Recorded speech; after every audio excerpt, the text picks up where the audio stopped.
Radhe Radhe guys, स्वागत है आप सबका मेरे यूट्यूब चैनल जिसका नाम है श्री जी।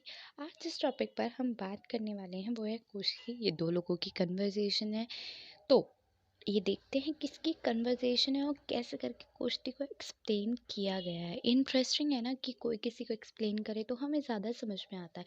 तो आज देखते हैं कि कौन किसे एक्सप्लेन कर रहा है और कौन किसे बता रहा है कि कुश्ती होता क्या है। तो दो दोस्त हैं जिनका नाम है टीना और सारिका। टीना जो कि बहुत सीधी सादी है और सारिका भी सीधी है, बट सारिका पढ़ने में होशियार है लेकिन टीना बहुत जल्दी चीज़ों को भूल जाती है। आज सारिका टीना के घर आई है और टीना मुंह लटका कर बैठी हुई है और टीना को मुंह उतरा देखकर सारिका ने उससे पूछा, क्या हुआ तुझे? तो टीना ने बहुत प्यार से कहा, यार मुझे समझ में नहीं आ रहा है कि मैं क्या करूं इस पढ़ाई का। तो सारिका ने हैरान होकर पूछा कि पढ़ाई का क्या करूं का क्या मतलब है? तो टीना ने कहा, यार मैं कुछ भी याद करती हूँ तो भूल जाती हूँ। तो सारिका ने बहुत प्यार से कहा कि तू इसलिए भूल जाती क्योंकि तू चीज़ों को रटती है और याद नहीं करती। तो टीना ने झक्कर कहा कि ठीक है, अगर आज तूने मुझे ये टॉपिक समझा दिया तो मैं मान जाऊंगी। तो फिर उसने कहा ठीक है, तो बता टॉपिक का नाम क्या है? तो टीना ने सारिका को टॉपिक का नाम बताया, कोष्ठी। तो आइए देखते हैं कि सारिका टीना को कैसे समझाती है।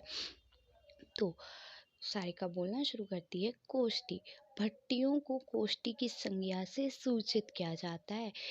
जो भट्टियां होती हैं वो कोष्ठी की संज्ञा से सूचित किया जाता है। उन्हें अभ्रक तथा माक्षिक आदि द्रव्यों से सत्व प्राप्त करने के लिए एवं निकाले हुए सत्वों को शुद्ध करने के लिए विशेष प्रकार की अलग अलग भट्टियों का प्रयोग किया जाता है।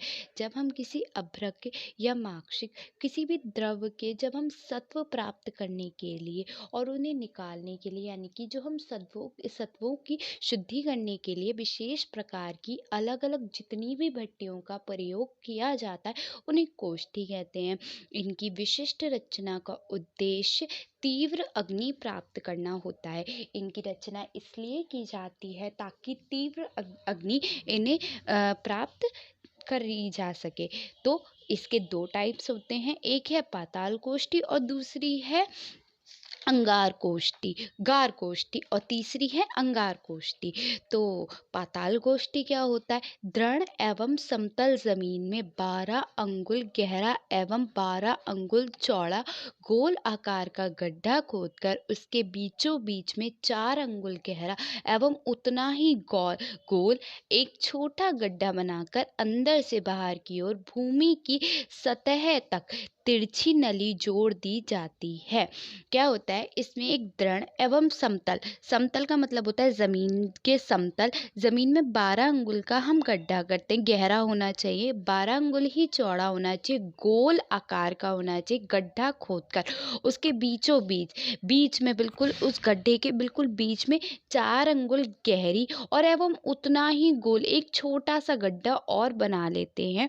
फिर क्या करते हैं? अंदर से बाहर की ओर भूमि की सतह तक तिरछी नली जोड़ दी जाती है, जो कि बाहर से अंदर नहीं जा रही लेकिन अंदर से बाहर आ रही है। ठीक है, फिर क्या होता है? 4 अंगुल गोल गाढ़ा पर 5 छिट युक्त मिट्टी का प्याला रखकर फिर हम क्या करेंगे? उसमें 4 अंगुल गोल गाढ़ा और कितना 5 छिट युक्त मिट्टी का हम क्या करेंगे? प्याला उसके बीचों बीच से रखकर नली से बाहर सिरे को धूमन यंत्र को जोड़ दिया जाता है। उस यंत्र को उससे जोड़ दिया जाता है। फिर कोष्ठी को कोयले से भरकर उसके ऊपर फिर हम उस कोष्ठी को क्या करते हैं? कोयले से भर देते हैं। उसके ऊपर द्रवयुक्त मूसा रखकर अग्नि जलाकर धमन यंत्र से धमन करते हैं। फिर हम क्या करते हैं? उसमें धमन यंत्र से हम धमन करते जाते हैं। फिर कैसे होता है? मृदु द्रव्यों का इससे सत्वपातन किया जाता है। इससे किया जाता है? हम मृदु द्रव्यों का सत्वपातन कर सकते हैं। तो ये है कोष्ठी। ठीक है, लेकिन अब ये इमेज भी है इसकी। तो इस इमेज में साफ साफ दिख रहा है कि एक छोटा गड्ढा है, एक बड़ा गड्ढा है। ठीक है, वृंताक मूसा बीच में रखी हुई है, 5 छिद्र युक्त चक्का रखा हुआ है। ठीक है, और नली लगी हुई है धौकनी से। तो ये है क्या? ये है हमारा पाताल पाताल कोष्ठी। ठीक है, ये था पाताल कोष्ठी। अब नेक्स्ट आगे बढ़ते हैं, तो नेक्स्ट क्या है, गार कोष्ठी। तो अब बारी है गार कोष्ठी की। गार कोष्ठी क्या होता है कि भूमि के अंदर हम 12 अंगुल गहरी तथा 9 अंगुल उठी हुई उतना ही चौड़ा मुख वाला कोष्ठी मिट्टी से तैयार करते हैं, यानी कि कीचड़ की मिट्टी से तैयार किया जाता है। कोष्ठी के तल भाग को हम क्या करते हैं, 4 अंगुल ऊपर कोष्ठी के अभ्यंतर दीवार से सटाकर एक गोल बल्ले लगा दिया जाता है। इस बल्ले के सहारे एक छिद्रयुक्त जाली रखा जाती है। इस जाली के ऊपर कोयला रखकर वकनाल की सहायता से धमन करते हैं। इसे गार कोष्ठी कहा जाता है। तो गार कोष्ठी क्या होता है कि 12 अंगुल का गड्ढा, गहरा गड्ढा होता है, ऊपर 9 अंगुल उठी हुई होती है, उतनी ही चौड़ी कोष्ठी मिट्टी से तैयार करते हैं। कौन सी मिट्टी? कीचड़ से तैयार करते हैं। ठीक है, उसके बाद मिट्टी से तैयार करते हैं। ठीक है, कोष्ठी के तल भाग को क्या करते हैं, 4 अंगुल ऊपर कोष्ठी के अभ्यंतर दीवार से सटा हुआ एक गोल बल्ले लगा लें। इस बल्ले के सहारे एक छिद्रयुक्त जाली लगा दें। उसके बाद क्या होगा, इस जाली के ऊपर हम कोयला रखते हैं और फिर क्या करते हैं कि वकनाल की सहायता से हम इसका धमन करते हैं। ठीक है, इसे हम क्या कहते हैं, गार कोष्ठी कहा जाता है। इसका उपयोग किस में किया जाता है, सोना चांदी में किसी अन्य धातु की मिलावट होने पर इसे दूर करने के लिए किया जाता है। जब सोना चांदी में किसी अन्य धातु की मिलावट होती है, ये देखना होता है, तो इसका उपयोग किया जाता है, उसे दूर करने के लिए किया जाता है। ठीक है, तो ये है गार कोष्ठी। जैसा कि इस डायग्राम में दिख रहा है, क्या दिख रहा है कि एक कोष्ठी है, कोयला रखा है, उसके ऊपर बल्ले लगा है, वकनाल है और कई छिद्र वाली जाली रखी है। तो ये गार कोष्ठी का डायग्राम। अब इसके बाद की कोष्ठी है अंगार कोष्ठी। तो अंगार कोष्ठी क्या होता है, कठोर समतल भूमि पर 1/1/1/4, ठीक है, 1/1/4 क्या करते हैं, हाथ लंबी चौड़ी एवं ऊंची मिट्टी की एक चौकोर भट्टी बनावे, ऐसी भट्टी बनाते हैं। ठीक है, उसके बाद इसके अंदर का रिक्त भाग 1-1 हाथ लंबा क्या करेंगे, इसके अंदर का जो रिक्त भाग, खाली भाग होगा, वो 1-1 हाथ लंबा, चौड़ा एवं गहरा हो तथा चौकोर हो। कैसा हो, लंबा भी हो, चौड़ा भी हो, गहरा भी हो और कैसा हो, चौकोर हो। इस मिट्टी से अंदर बाहर लेप कर, अब हम अंदर और बाहर लेप करके क्या करेंगे, सुंदर बना लें इसे। इसके किसी एक दीवार में जिधर से उपयुक्त हो वहां से 4 अंगुल गोल छिद्र वाले बना लें, 4 अंगुल गोल छिद्र बना लें। उसके बाद क्या करें, जिसमें धमन यंत्र की नली को जोड़ा जा सके। इस कोष्ठी में लकड़ी या पत्थर के कोयले डालकर ऊपर से द्रवयुक्त मूसा या औषधि युक्त द्रव्य का गोला रखकर धमन करें, इसे अंगार कोष्ठी कहते हैं। तो अंगार कोष्ठी के लिए हम कठोर समतल भूमि में एक 1/1/4 का गड्ढा करेंगे, लंबा चौड़ा और ऊंची मिट्टी की एक चौकोर भट्टी बनाएंगे। उसके बाद क्या करेंगे, रिक्त स्थान में उसके 1-1 हाथ लंबा, चौड़ा और 1 हाथ ही गहरा तथा चौकोर हो जाता है। इसे मिट्टी से अंदर बाहर लेपकर सुंदर बना लेते हैं। इसके किसी एक दीवार में जिधर से उपयुक्त वहां पे 4 अंगुल गोल छिद्र बनाते हैं, उसका धमन यंत्र की नली जोड़ते हैं। उसके बाद उसमें लकड़ी या कोयला कुछ भी रख लेते हैं। ठीक है, उसके बाद क्या करते हैं, उसमें द्रवयुक्त मूसा या औषधि युक्त द्रव का गोल रखकर धमन करें, इसे क्या कहते हैं, हम अंगार कोष्ठी कहते हैं। तो इसमें क्या है, ये है हमारी अंगार कोष्ठी। इसमें कोयला है, मूसा है, नालिका है, धौकनी है और इसकी जो हाइट है वो 19.5 इंचेस है और 11.5 इंचेस है। ठीक है, तो ये है क्या, अंगार कोष्ठी। ठीक है, तो ये तो था हमारा ओल्ड स्वरूप। अब न्यू मॉडर्न में हम इसे क्या कहते हैं, हॉट। ये इसके 3 टाइप होते हैं, एक तो हॉट प्लेट, दूसरा गैस स्टोव और तीसरा है हीटिंग मेटल। ठीक है, ये 3 प्रकार की कोष्ठी हैं। ठीक है, और एक और है इंडक्शन स्टोव। ये 4 प्रकार की कोष्ठी हैं। तो हॉट प्लेट क्या होता है, तो हॉट प्लेट के बारे में बात करें तो hot plate consist of a top a brown और red that can be heated by means of electric filaments. This type of heating appliances is normally used for cooking applications but can also be used in laboratory for scientific person। पहली बाद तो ये क्या करता है, top consist करता है, brown होता है, रेड होता है हीटिंग के टाइम पे, और ये इलेक्ट्रिक फिलामेंट से वर्क करता है। ठीक है, bye means of electric filament ये कैसा हो जाता है, ब्राउन हो जाता है और रेड हो जाता है। ये जो हीटिंग एप्लियंस है ये नॉर्मली यूज किया जाता है for cooking applications, but can also be use in laboratory. ये लेबोरेटरी में भी यूज़ किया जाता है साइंटिफिक पर्पसेस के लिए। The size of hot plate varies according to its use. इसका जो साइज है वो वेरीज करता है यूज़ के अकॉर्डिंग, लाइक लेबोरेटरी, डोमेस्टिक और इंडस्ट्री।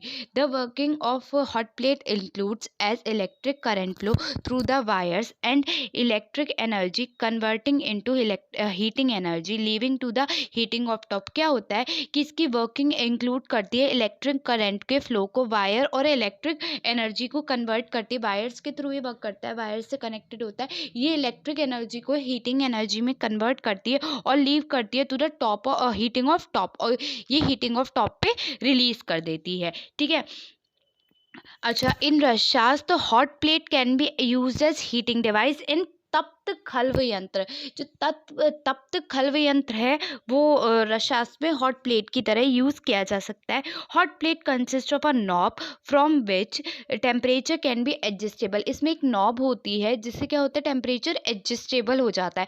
तो ये हॉट प्लेट में क्या होता है, टॉप जो होता है वो ब्राउन और रेड होता है bye means of heating filaments, electric filaments की वजह से। उसके बाद क्या होता है, this type of heating appliances is normally use for cooking applications के लिए यूज़ किया जाता है, पर कभी कभी लेबोरेटरी और साइंटिफिक पर्पस में भी इसका यूज़ हो जाता है। जो साइज़ है वो वेरी करता है अकॉर्डिंग टू यूज़। जैसे कि अगर हमें डोमेस्टिक यूज़ करना है, लेबोरेटरी यूज़ करना है, इंडस्ट्रीज़ में यूज़ करना है, तो इसका साइज़ कम भी हो, छोटा भी हो जाता है और बड़ा भी हो जाता है, कोई फ़र्क नहीं पड़ता। Working of hot plate includes electric current. जो इसके हॉट प्लेट इसका वर्क होता है इंक्लूड करता है कैसे, इलेक्ट्रिक करंट के थ्रू फ्लो होता है, वायर्स के थ्रू, फिर वो इलेक्ट्रिक एनर्जी को हीटिंग एनर्जी में कन्वर्ट करता है और हीट को टॉप पे भेज देता है। ठीक है, फिलामेंट्स में भेज देता है। रसशास्त्र में इसका जो यूज़ हम अकॉर्डिंग कर सकते हैं तो वो किससे कर सकते हैं, तप्तुखल यंत्र से कर सकते हैं। तो जो हॉट प्लेट कंसिस्ट करती है वो नॉब कंसिस्ट करती है from which temperature can be adjustable, जहाँ से हम टेम्परेचर एडजस्टेबल कर सकते हैं। ये डायग्राम है, इसमें देखो हीटिंग टॉप है, फिलामेंट है, नॉब है और हॉट प्लेट है। तो ये है हमारी क्या, जो हॉट प्लेट कोष्ठी, यानी कि कोष्ठी है हॉट प्लेट। ठीक है, अब नेक्स्ट है गैस स्टोव। गैस स्टोव क्या होता है, I stove can be device as enclose space within which fuel is subjected to burn, जिसमें हम फ्यूल को बर्न करते हैं to heat whether the space in which stove is situated और items depending upon the fuel use. The stove are known as gas stoves. Liquefied petroleum gases are used, or other flammable gases like natural gas, propane, etc. can be used. In this type of system, is a fat into a gas is fit into the stove, which is connected to the cylinder filled with gas or by pipelines, etc. The stove has burner on the top. Before reaching to the burner, gas combined with air before ignition. क्या होता है कि gas stove सबने देखा है, कोई इसमें कुछ भी बताने जैसा मुझे तो नहीं लगता है, पर इसमें फिर भी एक बता देती हूँ कि गैस स्टोव क्या है। डिफाइन करता है एनक्लोज स्पेस को विद इन विच फ्यूल जो है वो सब्जेक्ट होता है, बर्न करता है हीट को। स्पेस क्या करता है, स्टोव को स्पेस स्टोव से अटैच्ड होता है। Depending upon the fuel the stoves are known as gas stove. अलग अलग तरीके के स्टोव्स मिलते हैं जिसमें LPG यूज़ की जाती है, अदर फ्लेमेबल गैस, प्रोपीन भी है, नेचुरल गैस एक्सेट्रा यूज़ की जाती है। इस सिस्टम में गैस जो होती है वो फिट होती है into the stove which is connected to the cylinder, जो सिलेंडर से कन्वर्ट होती है विद गैस और बाय पाइपलाइंस। और गैस से भी होती है और कभी कभी बड़े बड़े शहरों में लाइक दिल्ली हो गया, गाज़ियाबाद, नोएडा, यहाँ पे पाइपलाइंस के थ्रू कनेक्टेड होती है। और क्या होता है, द स्टोव हैज़ बर्नर, इसमें बर्नर होता है on the top. Before reaching to the burner, पहले बर्नर पे पहुँचने से पहले क्या होता है, कंबाइन करती है एयर बिफोर इग्निशन के लिए। Gas stove consist of following part. Gas stove के फॉलोइंग पार्ट होते हैं, जैसे बर्नर होती है, knob for regulatory supply of level, pipe होता है जिससे सिलेंडर कनेक्टेड होता है और एज एक सिलेंडर होता है। तो यही सारी चीज़ें होती हैं, तो ये गैस स्टोव हो गया। ये डायग्राम है गैस स्टोव का। नॉर्मली सबने देखा है, कोई बड़ी बात नहीं है। नेक्स्ट टॉपिक है हमारा हीटिंग मेटल। तो हीटिंग मेटल क्या होता है? Heating metal is also known as heating nest, iso metal और हीटिंग बैकेट बास्केट। ठीक है, तो ये तीन नाम से जाना जाता है, हीटिंग नेस्ट के, आइसोमेटल के और हीटिंग बास्केट के। In normal arrangement there is a strip of fasting is wrapped around the electric wire. क्या होता है? रिप स्ट्रिप होती है फास्टिंग के लिए, is wrapped around the electric wire के इर्द गिर्द, and is made up into a basket और नेक्स्ट शेप। एक बास्केट और नेस्ट की तरह बना होता है। The current is supplied to the device is temperature. जो करंट सप्लाई हो रहा है वो क्या है? टेम्परेचर है। Is achieved the temperature is regulated by rheostat. क्या होता है? टेम्परेचर जो है वो रेगुलेटेड बाय होता है रियोस्टाट। इसका मैक्सिमम टेम्परेचर ये अचीव करता है 100 डिग्री सेल्सियस। इसकी जो एडवांटेज है वो है glassware are not in direct contact with heat. क्या होता है? जो ग्लास वेयर्स हैं वो कभी भी डायरेक्ट कांटेक्ट में नहीं आते हैं हीट के। तो ये है इसका, ये क्या है? Heating metal. ये है हीटिंग मेटल जिसमें टेम्परेचर रियोस्टेट है और स्विच है। नेक्स्ट टॉपिक है इंडक्शन स्टोव। इंडक्शन स्टोव क्या होता है? इन induction stove changes electrical energy by induct from a coil of wire into a base that must be electromagnetic. क्या होता है? इंडक्शन स्टोव में चेंज करता है electric energy by induction from a coil of wire के through, ठीक है, into a base that must be electromagnetic. ऐसा बेस होता है जो इलेक्ट्रोमैग्नेटिक प्लेट होती है जिसपे in a induction stove a coil of wire copper wire की होती है। Is put under the coating base, अंदर डाल दिया जाता है, एंड देन अल्टरनेटिव करंट यानी कि AC current is passed into it, और करंट पास किया जाता है। द रिजल्टिंग ऑसिलेशन घूमता है।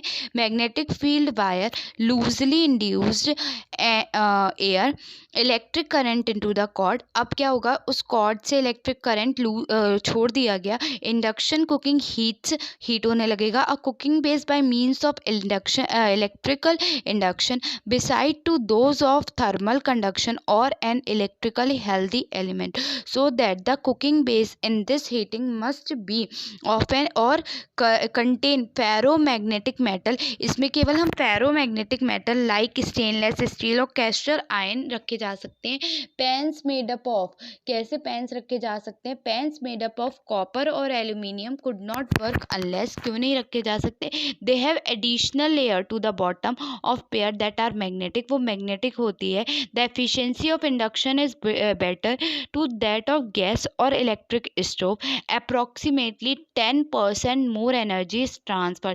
10% ज़्यादा एनर्जी ट्रांसफ़र होती है इसमें। तो इंडक्शन स्टोव इसलिए बेटर है। लेकिन पैन्स के लिए जो कि कॉपर और एल्यूमिनियम के बने होते हैं, इनके लिए ये सही नहीं है। ठीक है, तो ये हो गया इंडक्शन स्टोव। इंडक्शन स्टोव, तो इसमें क्या क्या दिख रहा है? इंडक्शन स्टोव में इलेक्ट्रोमैग्नेटिक प्लेट दिख रही है, वायर दिख रहे हैं, प्लग दिख रहे हैं, टेम्परेचर डिस्प्ले करने के लिए दिख रहा है। ठीक है, और इसका जो टेम्परेचर है वो बढ़ाने के लिए होता है, वायर विथ प्लग भी है। तो ये है इंडक्शन स्टोव।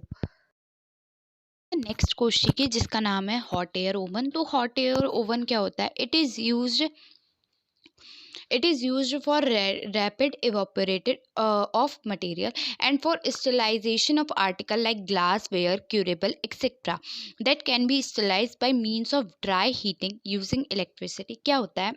इसमें ड्राई हीट दी जाती है, रैपिड इवेपोरेशन ऑफ मटेरियल तुरंत कराने के लिए, स्टेलाइजेशन करने के लिए, जैसे कि ग्लास का, वेयर्स का, क्रूशिबल, इन सब का करने के लिए क्या यूज़ किए जाते हैं? हॉट एयर ओवन से यूज़ किए जाते हैं। ये कैसे होते हैं? ये स्टैटिक एयर और forced air oven, hot oven होते हैं। There is a thermostat which control, thermostat होता है, ये कंट्रोल करता है temperature of the oven. In general construction of these of types of oven is a space between two layer. इन दोनों के बीच में, दो लेयर के बीच में स्पेस होता है। वेयर हॉट एयर सर्कुलेट क्या करता है? Outer air is metallic. Outer air कैसी होती है? मटेरियल होती है और गुड कंडक्टर होती है of heat, whereas the inner layer is poor conductor of heat. और जो अंदर की एयर है वो कैसी है, पुअर कंडक्टर, किसकी, हीट की। This is an air circulating fan which kept uniform heating distributed. क्या होता है इसमें, यूनिफॉर्म हीट डिस्ट्रीब्यूटेड होती रहती है। The working of hot air oven and temperature is 50 degree Celsius to 300 degree Celsius. इसमें नॉर्मल टेम्परेचर कितना होता है, 50 डिग्री सेल्सियस से 300 डिग्री सेल्सियस तक होता है। तो ये क्या हो गया, हमारा हॉट एयर ओवन हो गया। ये डायग्राम है हॉट एयर ओवन का। जब मीरा ने टॉपिक ख़त्म कर लिया तो टीना ने इससे कहा, यार तू टीचर बन जाइए, पता है मेरी सारी प्रॉब्लम का सोल्यूशन हो जाएगा। थैंक गॉड कि तू मेरी दोस्त है टी। तो सारिका ने मुस्कुराते हुए कहा, तुझे टॉपिक समझ आया ना, बात ख़त्म कर, क्यों आगे बात बढ़ा रही, टीचर बन जाएगी ज़बरदस्ती। तो यहाँ ये टॉपिक कंप्लीट